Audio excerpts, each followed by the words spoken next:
You're here because of diversity quotas, aren't you?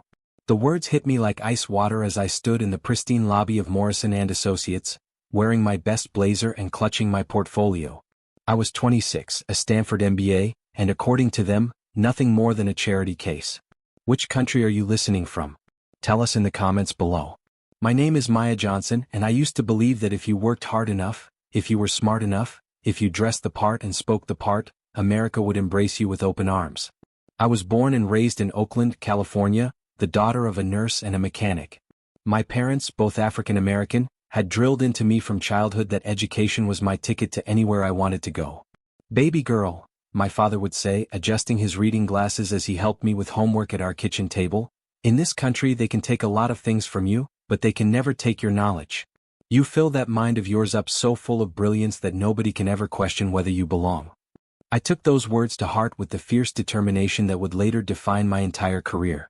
I graduated valedictorian from my high school, Oakland Technical High School, where I was also student body president and captain of the debate team. I earned a full scholarship to UC Berkeley for my undergraduate degree in computer science, graduating summa cum laude with a 3.9 GPA. During my time at Berkeley, I wasn't just studying, I was building. I created 3 different mobile apps, interned at 2 tech startups, and founded the African American Computer Science Student Association. After Berkeley, I landed a spot at Stanford's MBA program, one of only 12 African American women in my class of 400. At Stanford, I didn't just want to learn business. I wanted to understand how to use business as a force for social change. I spent my summers interning at Goldman Sachs and McKinsey & Company, but my heart was always drawn back to the communities where I grew up. During my second year at Stanford, I conducted extensive research on small business lending in underserved communities for my thesis project. What I discovered shocked me. Despite representing nearly 30% of all small businesses in America, minority-owned businesses received less than 5% of traditional bank loans. The data was overwhelming. There was a massive market of credit-worthy, profitable businesses that were being systematically excluded from the financial system. That's when the vision for ConnectBridge was born. I wanted to create technology that would bridge gaps, literally and figuratively. I envisioned a comprehensive platform that would connect small businesses in underserved communities with resources, mentorship, and opportunities they'd never had access to before. This wasn't just about lending, it was about creating an entire ecosystem where businesses could thrive.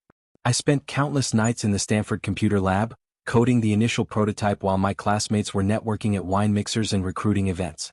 I interviewed over 200 small business owners across Oakland, Richmond, and East Palo Alto, understanding their pain points, their dreams, and their frustrations with traditional financial institutions. By graduation in 2019, I had a working prototype, $50,000 in pre-orders from beta customers, and a business plan that I believed was bulletproof. I had letters of intent from community organizations, partnerships with 3 local banks interested in expanding their lending programs, and testimonials from small business owners who were already seeing results from my platform. The tech world was booming, and Silicon Valley felt like the promised land where ideas mattered more than anything else. I had been accepted into Y Combinator summer program, but I turned it down because I wanted to maintain full control of my vision. I was confident that with the right investors, ConnectBridge could scale rapidly and make a meaningful impact on communities across America.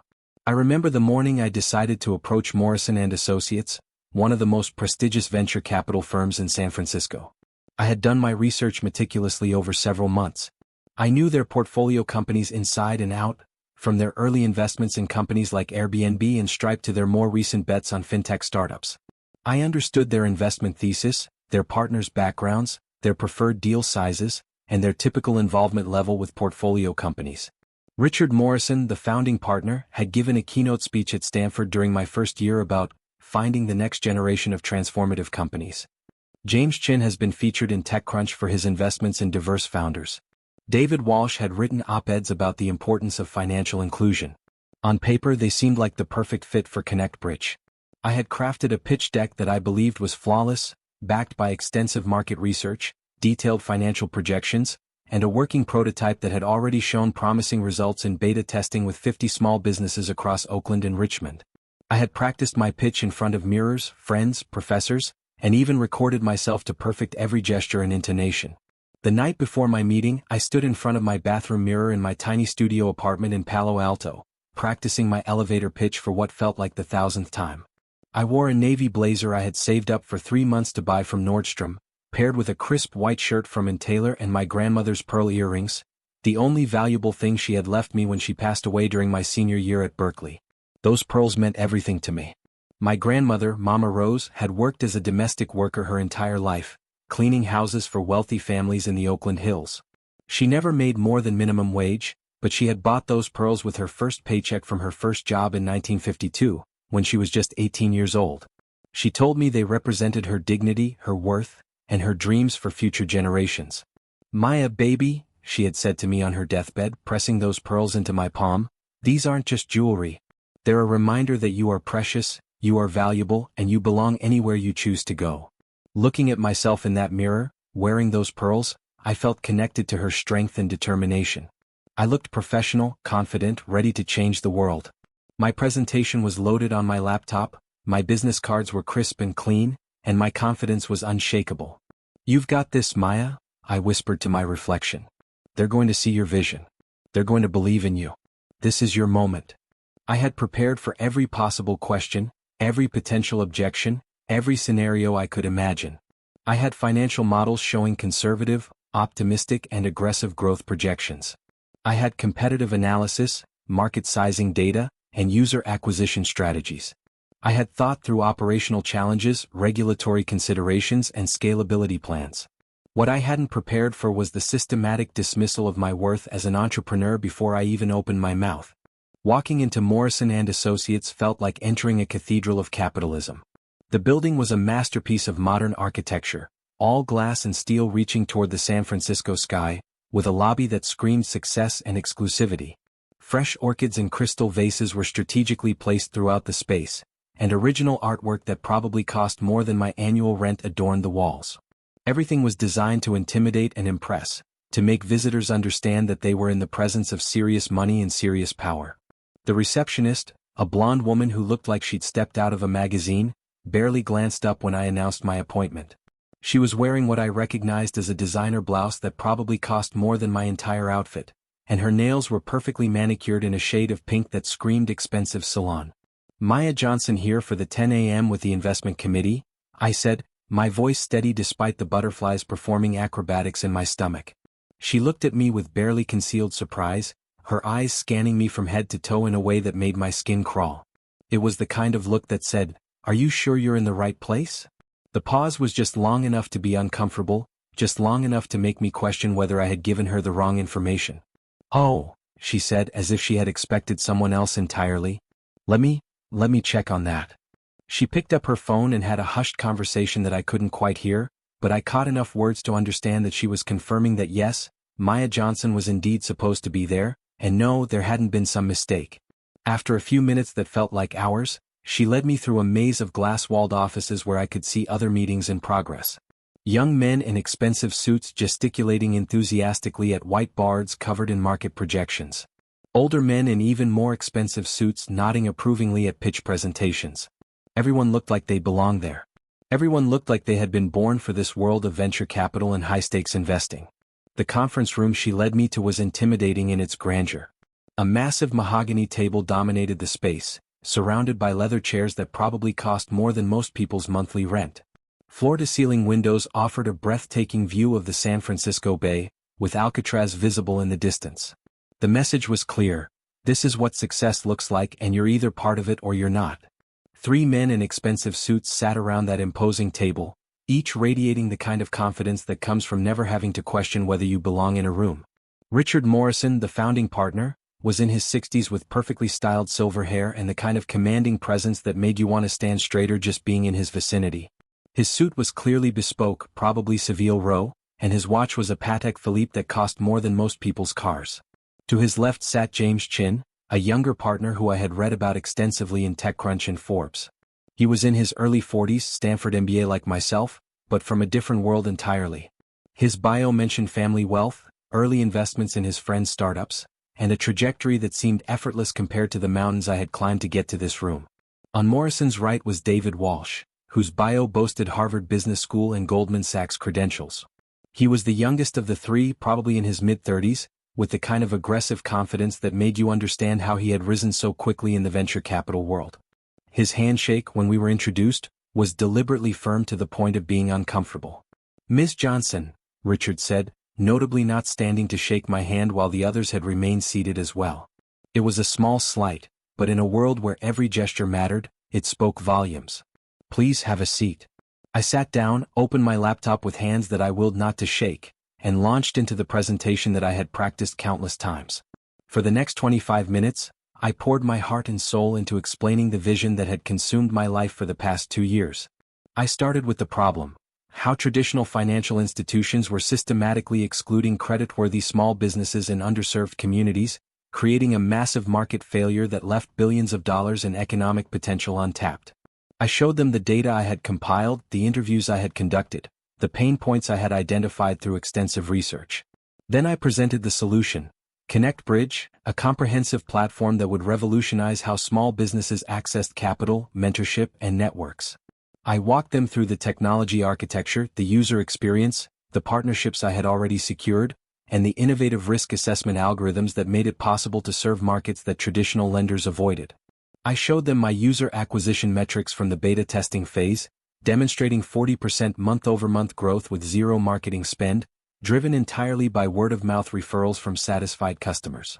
I presented revenue projections that showed a path to $50 million in annual revenue by year 3, with gross margins exceeding 60% and a clear path to profitability by month 18. I shared testimonials from small business owners who had already benefited from the platform. Maria Gonzalez, who had expanded her catering business from her kitchen to a full restaurant after connecting with a mentor through ConnectBridge. Marcus Williams, who had secured his first business loan after being denied by 4 banks, thanks to the alternative lending network I had built. Jennifer Park, who had doubled her boutique's revenue after accessing supply chain partnerships that she never could have found on her own. I explained the massive market opportunity, citing research from the Federal Reserve that showed underserved communities represented over $400 billion in annual small business revenue, with growth rates that exceeded national averages when given access to appropriate resources. I demonstrated how ConnectBridge could capture a meaningful share of this market while generating substantial returns for investors. I walked them through the competitive landscape, showing how existing solutions were either too focused on lending alone or too generalized to serve the specific needs of underserved communities effectively. I explained how ConnectBridge's integrated approach, combining capital access, mentorship matching, network building, and business development tools, created a defensible competitive moat that would be difficult for larger players to replicate. Finally, I presented the funding request: $2 million in series of funding to accelerate user acquisition, expand to new markets, and build out the team necessary to capture the enormous opportunity in front of us. I showed exactly how the money would be used, what milestones we would achieve, and what returns investors could expect based on conservative, realistic, and optimistic scenarios. The room was silent when I finished. Not the good kind of silent that indicates people are processing impressive information and formulating thoughtful questions. This was the uncomfortable kind of silent that makes your skin crawl and your confidence evaporate. It was the silence of people who had already made up their minds before you started talking. David Walsh was the first to speak, leaning back in his leather chair with a smirk that made my stomach turn. His tone was dismissive in a way that felt deliberately cruel, designed to make me feel small and foolish for even being there. "This is all very heartwarming, Maya. Really it is. But let's be honest here. You're targeting a market that frankly isn't very profitable. Small businesses in underserved communities? That's charity work, not venture capital material. We're looking for businesses that can scale rapidly and generate massive returns, not social impact projects that might break even if you're lucky." I felt my cheeks burn with humiliation, but I forced myself to maintain eye contact and respond professionally. "With respect, Mr. Walsh," I said, keeping my voice level despite the anger building inside me, "the data shows otherwise. The small business market represents over $400 billion in annual revenue, and these communities are severely underserved by traditional financial institutions. There's a massive opportunity here for investors who are willing to look beyond surface-level assumptions about market viability." James Chin jumped in, his tone condescending in that particular way that made you feel small without him ever raising his voice. It was the tone of someone who was used to being the smartest person in the room and couldn't imagine that a young black woman might have insights that he lacked. "Maya, we appreciate your passion for social impact. Really we do. It's admirable that you want to help these communities. But we're looking for scalable, profitable businesses that can generate the kind of returns our limited partners expect. What you're describing sounds more like a nonprofit initiative than a venture-backed startup. Have you considered applying for grants instead? There are lots of government programs designed to support this kind of work. The suggestion that I should be seeking grants instead of investment was particularly galling. I had presented a business with proven traction, clear revenue streams, and substantial growth potential, and they were treating it like a charity project that couldn't possibly generate real returns. That's when Richard Morrison delivered the blow that would haunt me for months to come, the words that would replay in my mind during countless sleepless nights and moments of self-doubt. "Look, Maya," he said, leaning forward with a patronizing smile that made my skin crawl, "we understand you're here because of diversity quotas, the push for more women and minorities in tech. That's commendable, it really is. These initiatives are important for the industry and we support them wholeheartedly. But we can't invest in a company just to check boxes. We need to see real potential for returns, not social experiments that sound good in press releases but don't actually make money." The words hung in the air like toxic gas, poisoning everything they touched. My cheeks burned with humiliation and rage, but I forced myself to maintain eye contact, to not give them the satisfaction of seeing me break down in their pristine conference room.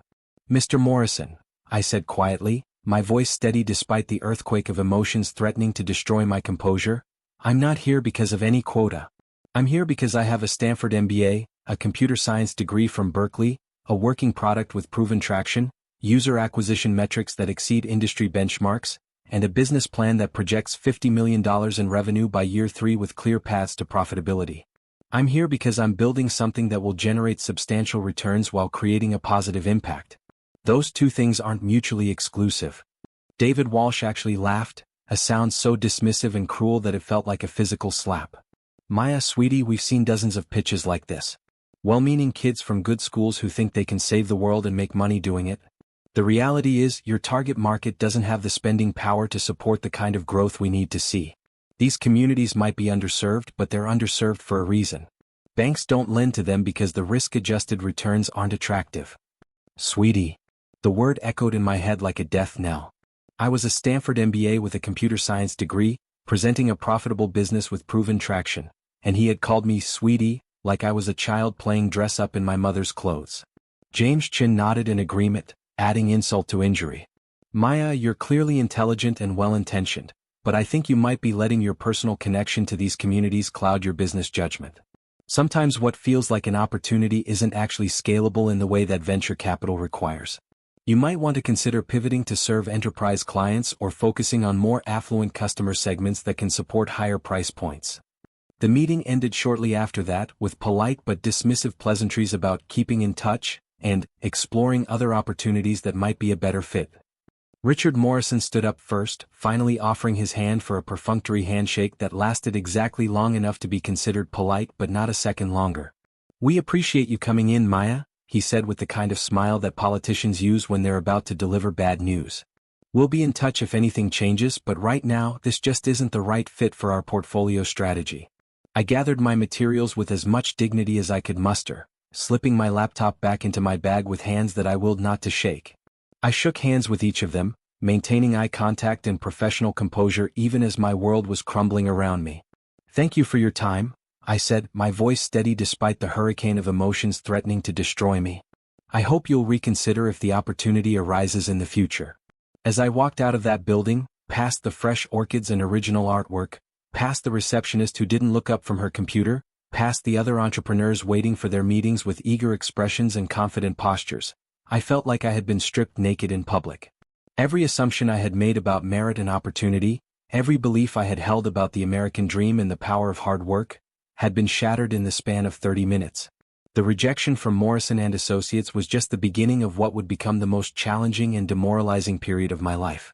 Over the next 8 months, I pitched to 37 different venture capital firms across Silicon Valley, from Sand Hill Road powerhouses to smaller boutique firms focused on early-stage investments.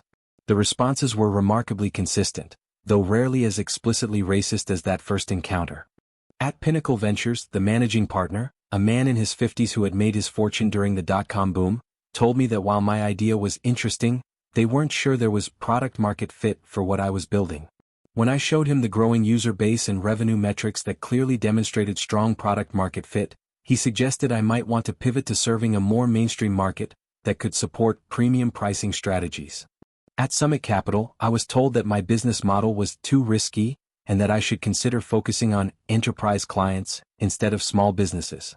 When I explained that small businesses were actually the underserved market with the greatest growth potential, and that enterprise clients were already well served by existing solutions, the partner smiled condescendingly and said, "Maya, you're young. You'll learn that idealism doesn't always translate to good business. Sometimes you have to follow the money instead of following your heart." At Redwood Partners, the conversation took a particularly frustrating turn when the lead partner spent the entire meeting asking me about my technical co-founders and whether I had engineering support for the complicated parts of building a tech company. When I explained that I had a computer science degree from Berkeley and had built the entire platform myself, he seemed genuinely surprised, as if the idea of a black woman being technically competent was foreign to him. "Oh, you actually code?" he asked, his eyebrows raised in what might have been intended as interest but felt like shock. That's great. Really impressive. Most of the entrepreneurs we see are more on the business side and bring in technical co-founders to handle the development work. The worst part wasn't the rejections themselves, it was the pattern I began to notice that made me question my own sanity. In waiting rooms across Silicon Valley, I would see other entrepreneurs, predominantly white men in their 20s and 30s, being greeted with enthusiastic handshakes and genuine interest. I watched them emerge from meetings with smiles and business cards, scheduling follow-up calls and second meetings.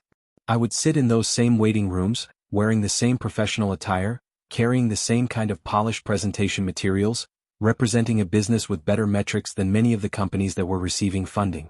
But my experience was consistently different. The handshakes were perfunctory, the interest was polite but distant, and the follow-up was always some variation of, "We'll be in touch." Meanwhile, I was increasingly treated like an inconvenience, a box to be checked off on someone's diversity scorecard. The microaggressions were constant and exhausting, death by 1,000 cuts that slowly eroded my confidence and made me question my own perception of reality. Comments about how articulate I was, delivered with the kind of surprise that suggested this was unexpected. Questions about whether I had mentors or advisors who were helping me with the business strategy aspects of my company. Suggestions that I might want to find a more experienced CEO to lead the company while I focused on the social impact side or the community outreach elements. One particularly painful meeting at Genesis Ventures stands out in my memory. The partner, a woman in her 40s who I had hoped might be more sympathetic to the challenges facing female entrepreneurs, spent most of our time together explaining how important it was for companies to have diverse leadership, while simultaneously questioning whether I was ready for the demands of scaling a high-growth startup. "Maya, I love what you're building," she said with a smile that didn't reach her eyes. "The social impact is really compelling. But scaling a venture-backed startup is incredibly demanding. It requires working 18-hour days, making difficult decisions about hiring and firing, managing investor relationships, and handling the pressure that comes with rapid growth. Are you sure you're prepared for that level of intensity? Have you considered bringing in a co-CEO with more operational experience?" The implication was clear. A young black woman couldn't possibly handle the pressures of running a high-growth company. Despite my Stanford MBA, my technical background, my proven track record of building and launching products, and the fact that I had already been working 18-hour days for over a year while bootstrapping ConnectBridge to profitability, she couldn't imagine me in the role of a serious CEO. The loneliness was perhaps the most crushing aspect of this period. I spent evenings in my tiny studio apartment, poring over pitch feedback and wondering if they were right. Maybe I was naive. Maybe I was in over my head. Maybe I really was just a charity case who had gotten lucky with good schools and was now trying to play in a league where I didn't belong. My savings were dwindling rapidly. I had been living off the remainder of my student loans and a small inheritance from my grandmother, but my runway was running short with each passing month. The cost of living in the Bay Area was crushing, even in my tiny apartment in Palo Alto that barely had room for a bed and a desk. I was working 18-hour days, coding new features for ConnectBridge during the day and driving for Uber at night to make ends meet. The cognitive dissonance was overwhelming. During the day, I would be in meetings with venture capitalists, presenting my business in gleaming conference rooms overlooking the Bay, discussing million-dollar investments and market opportunities. At night, I would be driving strangers around San Francisco and Oakland, listening to them complain about traffic while I worried about whether I could afford groceries for the week. My beta customers were thriving. ConnectBridge was working exactly as I had envisioned, connecting small business owners with resources, mentorship, and opportunities that were transforming their companies and their lives. I was receiving emails and phone calls every week from entrepreneurs who had secured funding, found mentors, or grown their businesses through the platform. The product-market fit was undeniable, the growth metrics were strong, and the user satisfaction was through the roof. But none of that seemed to matter to the investors I was meeting with. They couldn't see past their preconceptions about who I was and what markets were worth serving. They couldn't imagine that underserved communities might actually represent undervalued opportunities rather than charitable causes. The worst moment came on a rainy Tuesday evening in March 2020, just as the pandemic was beginning to shut down the world and create uncertainty about everything we thought we knew about business and markets. I had just finished a particularly brutal pitch at a firm in Menlo Park where the partner had spent the entire meeting scrolling through his phone and checking his Apple Watch. 30 minutes into my presentation, he had looked up from his phone and said, "Maya, can you just cut to the chase here? What's your exit strategy? How are you going to make our limited partners money?" I had explained, for the third time, the revenue projections, the market opportunity, and the path to profitability. He had nodded absently and returned to his phone, occasionally making non-committal sounds that indicated he was barely listening. As I walked to my car after that meeting, I heard voices behind me in the parking garage. I recognized them as the partner I had just met with and another member of his team who had been sitting silently in the corner during my presentation. "Another diversity hire playing entrepreneur," one of them said, followed by laughter that echoed off the concrete walls. "Did you see her business plan? Trying to make money off poor people. That's not venture capital, that's predatory lending with a feel-good wrapper. These diversity initiatives are getting out of hand. We're supposed to take meetings with everyone now, even when it's obvious they don't belong here." The words hit me like physical blows. I stood frozen next to my car, key in hand, unable to process what I was hearing. These weren't just random people. These were investors who had just spent 30 minutes of their time listening to my presentation, who had shaken my hand and told me they would be in touch. I sat in my car for 20 minutes, crying until my mascara ran and my throat was raw from trying to suppress the sobs that threatened to overwhelm me. For the first time since I had started this journey, I seriously considered giving up. Maybe I should take one of the corporate jobs I had turned down after Stanford. Maybe I should accept that the system wasn't going to change, and I needed to work within it instead of trying to transform it. The self-doubt was poisonous and all-consuming. Maybe they were right. Maybe I was naive for thinking I could build a successful company serving communities that traditional investors didn't value. Maybe I was in over my head, playing in a league where I didn't belong. Maybe the diversity quota comment had been accurate, and I had been deluding myself about my own capabilities and the value of my business. I called my father that night, something I hadn't done in weeks because I had been too proud to admit how badly things were going. "Baby girl," he said, his voice warm and familiar across the phone line, "you sound like the world is sitting on your shoulders." I told him everything. The rejections, the microaggressions, the comments about diversity quotas and charity cases. I told him about the investor who had called me sweetie, and the one who had questioned whether I could handle the pressures of being a CEO. I told him about driving for Uber at night and crying in parking garages after meetings where I felt like I had been dissected and found wanting. There was a long silence after I finished talking. Then my father said something that would change the trajectory of my entire journey. "Maya, do you remember what I told you about knowledge? That they can take a lot of things from you, but they can never take what's in your mind." "Yes, Daddy." "Well, I need to tell you something else. They can't take your knowledge, but they can make you forget your worth. They can make you start seeing yourself through their eyes instead of your own. And that's the most dangerous thing that can happen to someone like you, someone who's trying to build something that matters."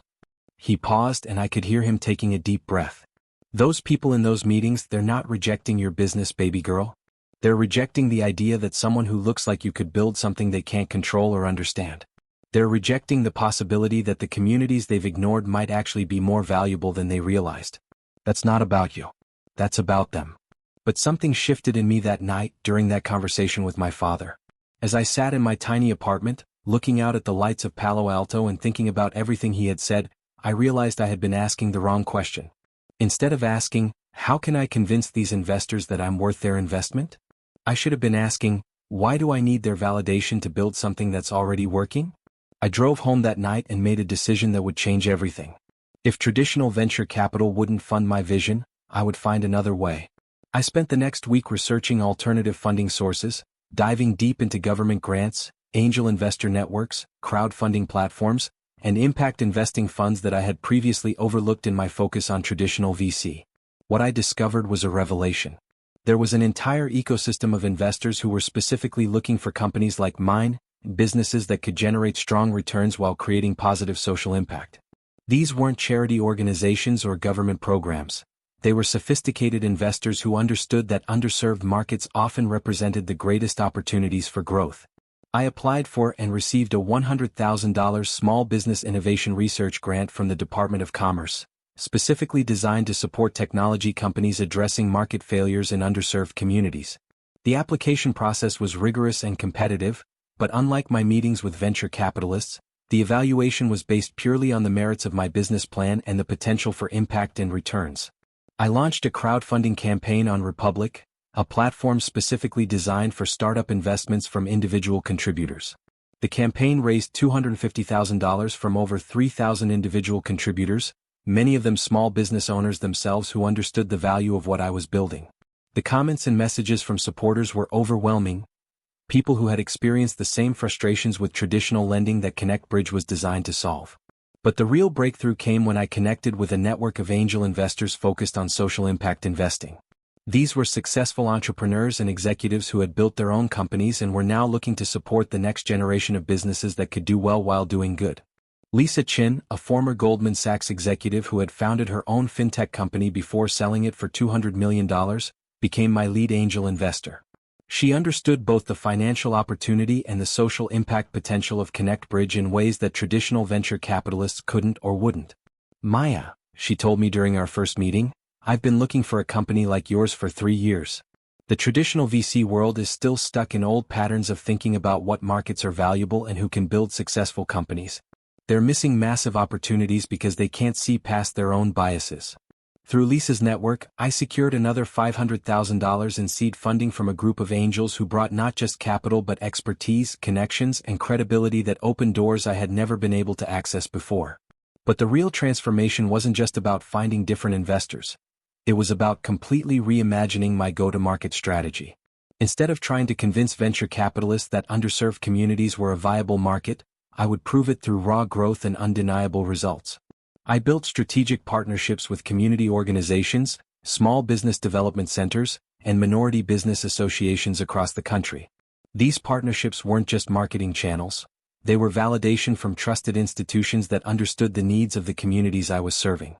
I developed a freemium model that allowed small businesses to access basic features for free while paying for premium services like advanced analytics, personalized mentorship matching, and priority access to lending opportunities. This approach lowered the barrier to entry while creating multiple revenue streams that could scale with user growth.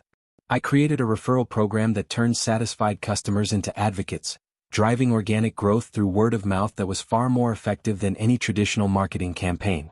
When small business owners saw real results from ConnectBridge, securing loans, finding mentors, growing their revenue, they became passionate evangelists who brought their networks onto the platform. The growth was exponential and sustainable. Within 6 months of securing proper funding and refocusing my strategy, ConnectBridge had grown from 50 beta users to over 5,000 active businesses across 12 states. Our revenue was growing 40% month over month, and we had facilitated over $15 million in loans and investments for small businesses that had been turned down by traditional financial institutions. More importantly, the platform was working exactly as I had envisioned. Small businesses were accessing capital, finding mentors, building networks, and growing their companies in ways that had never been possible before. We were proving that underserved communities weren't charity cases. They were undervalued markets with enormous potential for growth and profitability. Maria Gonzalez, the caterer I had mentioned in my early pitches, had grown her business from a home kitchen operation to a full restaurant with 12 employees. Marcus Williams had expanded his landscaping company to serve commercial clients across 3 counties. Jennifer Park had launched an e-commerce platform that was generating 6-figure annual revenue. These weren't feel-good stories. They were concrete examples of economic value creation that was generating real returns for everyone involved. The businesses were growing, the mentors were building valuable relationships, the lenders were seeing strong repayment rates, and ConnectBridge was capturing value through transaction fees and subscription revenue. By early 2021, ConnectBridge had become profitable. We had a team of 15 employees working out of a beautiful office in downtown Oakland, and partnerships with major corporations looking to diversify their supply chains and investment portfolios. The business was growing so fast that I was having trouble keeping up with demand, which was exactly the kind of problem I had dreamed of having. The validation was coming from everywhere except the venture capital firms that had rejected me. Major newspapers were writing about ConnectBridge as an example of how technology could address systemic inequalities while generating strong returns. We were winning awards from industry organizations and government agencies. Most importantly, we were creating measurable impact in communities across the country. That's when I got the call that would bring my story full circle, the moment when everything I had endured would suddenly make perfect sense. Maya, this is Richard Morrison from Morrison & Associates. I hope you remember me. I was sitting in my corner office, reviewing quarterly numbers that showed ConnectBridge was on track to hit $10 million in annual revenue, when my phone rang with the call I never expected to receive. Outside my window, I could see the Oakland Hills where I had grown up, now dotted with small businesses that were thriving thanks to the platform I had built. "Hello, Mr. Morrison," I said, my voice steady and professional. "I remember you quite well." The irony wasn't lost on me. 2 years earlier, I had sat in his conference room feeling like a supplicant begging for validation. Now he was calling me and I was the one with leverage. "Maya, I'll cut right to the chase.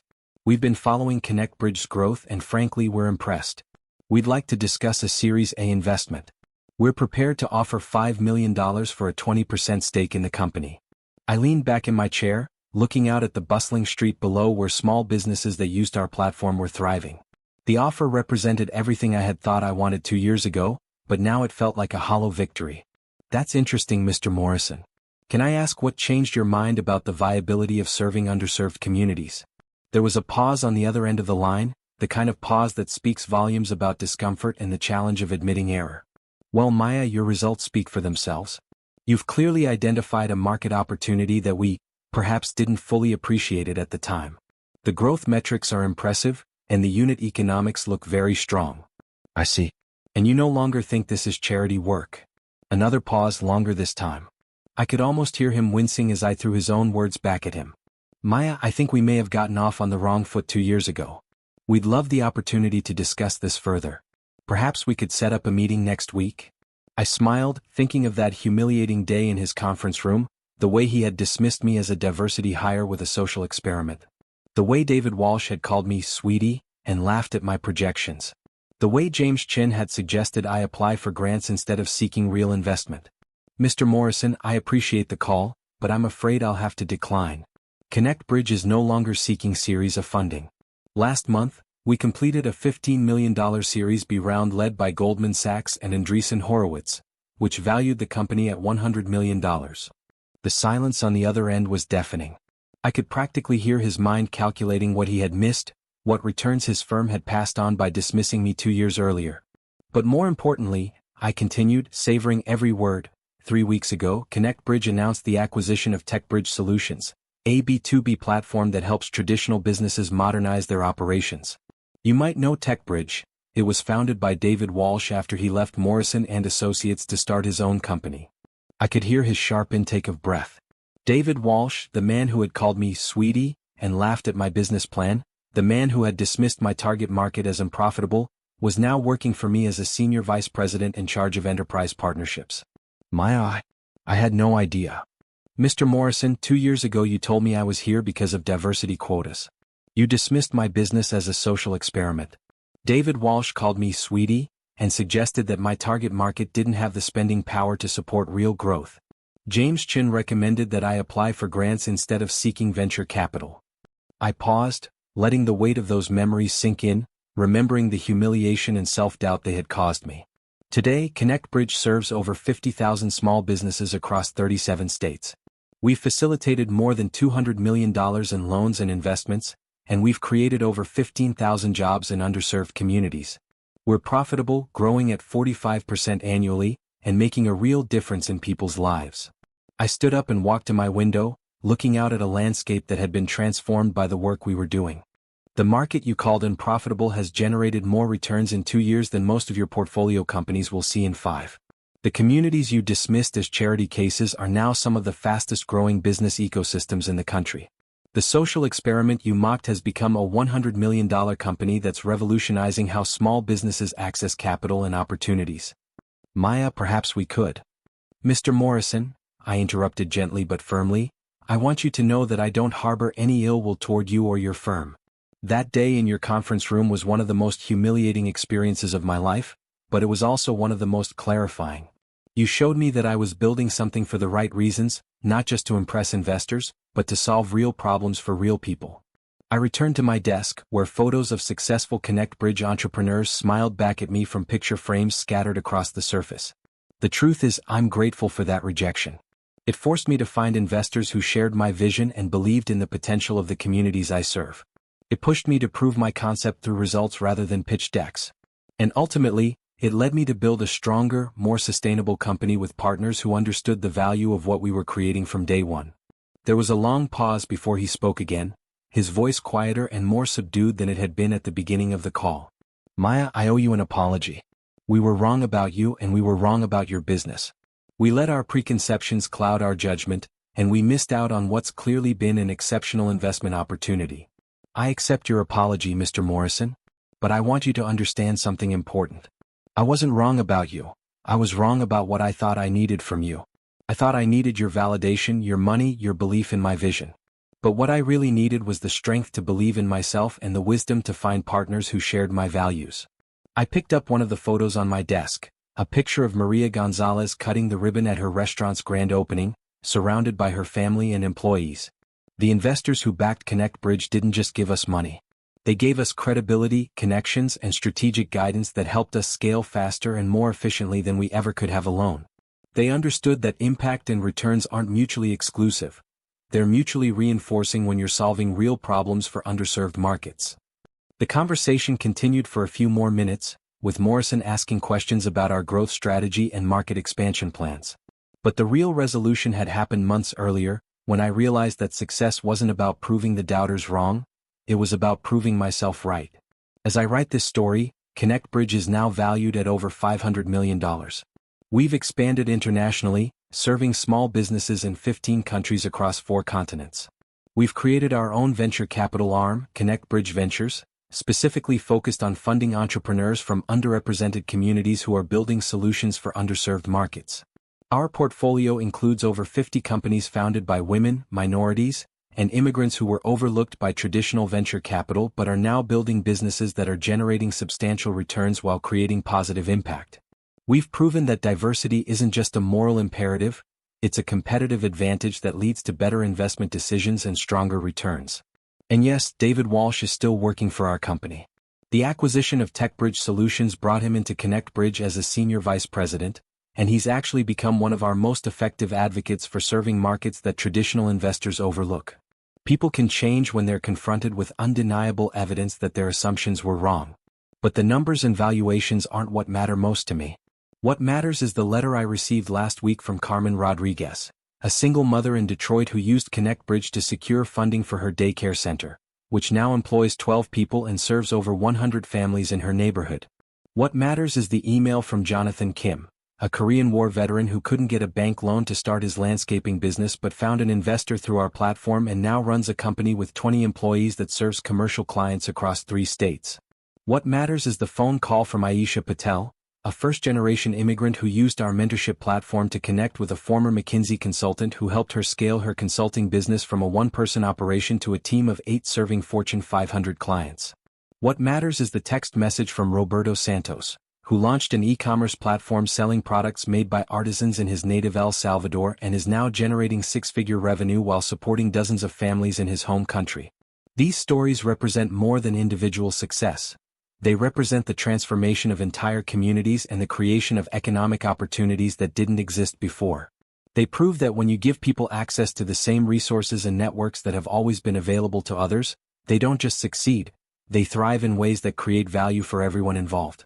The lesson I learned in that humiliating conference room at Morrison & Associates wasn't just about racism, though racism was certainly present and systemic in ways that can't be ignored. It wasn't just about venture capital, though the venture capital world has serious problems with bias and narrow thinking that limit its effectiveness. The lesson was about the danger of seeking validation from people who can't see your value, and the power of building something so undeniably successful that validation becomes irrelevant. For too long, I had believed that success meant convincing the gatekeepers to let me in. I had internalized the idea that if the right people didn't believe in me, then maybe I wasn't worth believing in. I had confused access with achievement, approval with accomplishment. I had allowed other people's limitations to become my own limitations. The truth is, they didn't call me a charity case because I was building something worthless. They called me a charity case because they couldn't see the value in the communities I was serving. They couldn't imagine that markets they had dismissed could generate real returns. They couldn't conceive that someone who looked like me could build something that would outperform their existing portfolio companies. Their blindness wasn't my limitation, it was theirs. In America, we're taught that if you work hard and play by the rules, you'll be rewarded fairly. But fairness isn't automatic, and the rules aren't always applied equally.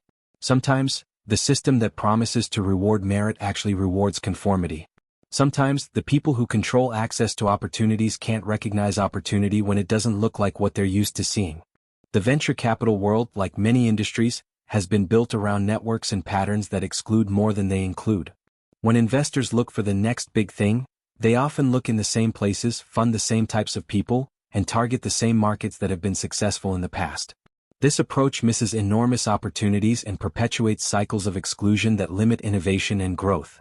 But here's what I know now: you don't need their permission to succeed.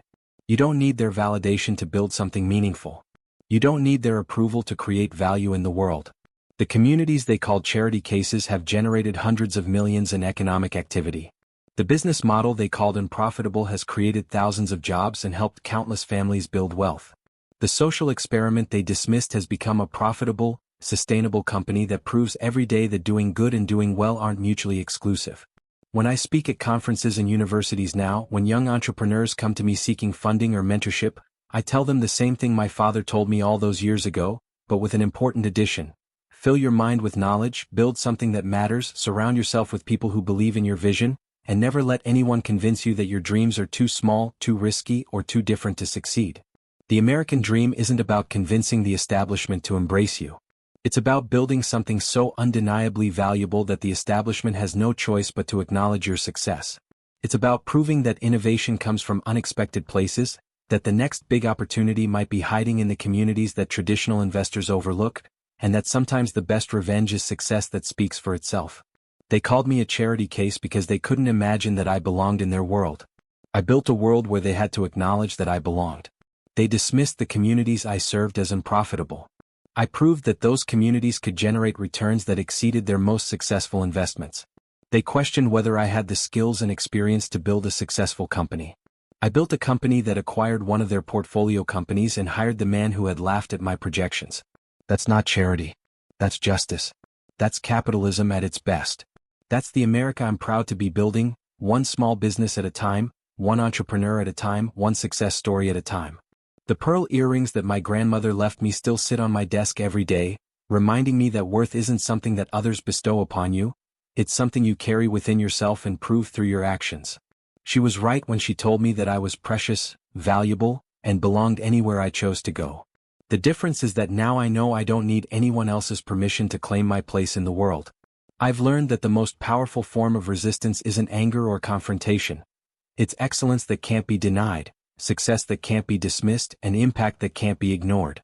When you build something that creates real value for real people, when you solve problems that others have overlooked, when you generate returns while making a difference, you don't just succeed for yourself, you create pathways for others to follow. ConnectBridge continues to grow and serve entrepreneurs worldwide. Last month, we announced the launch of the ConnectBridge Foundation, which provides free business education and mentorship to aspiring entrepreneurs in underserved communities. We've partnered with historically Black colleges and universities to create entrepreneurship programs that give students access to the same resources and networks that have always been available to others. I was recently named to Forbes 30 Under 30 list, invited to speak at the World Economic Forum, and appointed to a federal advisory committee on small business development. But none of those accolades matter as much as the message I received yesterday from a young woman in Birmingham, Alabama, who told me that seeing my story gave her the courage to start her own company after being rejected by multiple investors. Ms. Johnson, she wrote, I want you to know that your journey showed me that rejection isn't the end of the story, it's just the beginning of a better one. Thank you for proving that we belong wherever we choose to build something meaningful. That message reminded me why this story matters, why sharing these experiences is important even when it's painful to relive them. It's not about dwelling on past injustices or seeking sympathy for challenges overcome. It's about showing others that they don't have to accept other people's limitations as their own, that they can build their own definitions of success, and that sometimes the best opportunities come disguised as obstacles. The venture capitalists who rejected me weren't evil people. They were people trapped by their own assumptions and limited by their own experiences. They couldn't see what I was building because it didn't fit the patterns they were used to recognizing. But their limitations became my opportunities, their blindness became my competitive advantage, and their rejection became the catalyst for building something better than what they could have offered. Today, when I walk through the Oakland neighborhoods where I grew up, I see small businesses that are thriving because of ConnectBridge. I see entrepreneurs who have built successful companies, created jobs, and contributed to the economic vitality of their communities. I see the proof that underserved doesn't mean undervalued, that different doesn't mean inferior, and that sometimes the biggest opportunities are hiding in the places that others refuse to look. That's the America I believe in, not the one that requires permission to succeed, but the one that rewards innovation regardless of where it comes from. Not the one that limits opportunity based on who you know or what you look like, but the one that creates space for everyone to build something meaningful. Not the one that sees diversity as a quota to be filled, but the one that recognizes diversity as a source of strength and competitive advantage. The pearls around my neck as I write this aren't just jewelry, they're a reminder that dignity is something you carry with you, that worth is something you define for yourself, and that belonging is something you create through your actions rather than something you receive through others' approval. They called me for a charity case. I showed them what charity really looks like. It's when successful people create opportunities for others to thrive, when profitable companies invest in communities that nurtured them, and when those who were once dismissed become the ones doing the elevating. That's not charity. That's justice. And that's the future I'm building, one entrepreneur at a time.